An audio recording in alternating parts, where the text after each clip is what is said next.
ইরানের ক্ষেপণাস্ত্র এবং ড্রোন হামলার প্রতিক্রিয়া জানাতে ২৪ ঘন্টারও কম সময়ের মধ্যে সোমবার দ্বিতীয়বারের মতো যুদ্ধকালীন মন্ত্রিসভা তলব করেন নেতানিয়াহু।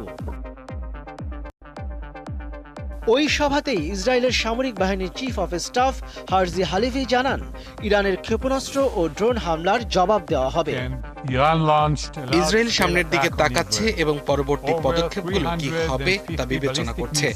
ইসরায়েলের ভূখণ্ডে ক্ষেপণাস্ত্র, ক্রুজ ক্ষেপণাস্ত্র এবং ড্রোন নিক্ষেপের জবাব দেওয়া হবে।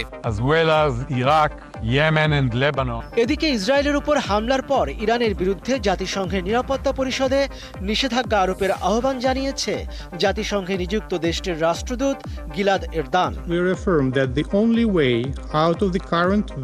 এই অবস্থায় ইরানের পারমাণবিক স্থাপনায় হামলা করতে পারে ইসরায়েল, এমন আশঙ্কার কথাই জানিয়েছেন জাতিসংঘের পারমাণবিক পর্যবেক্ষণ প্রধান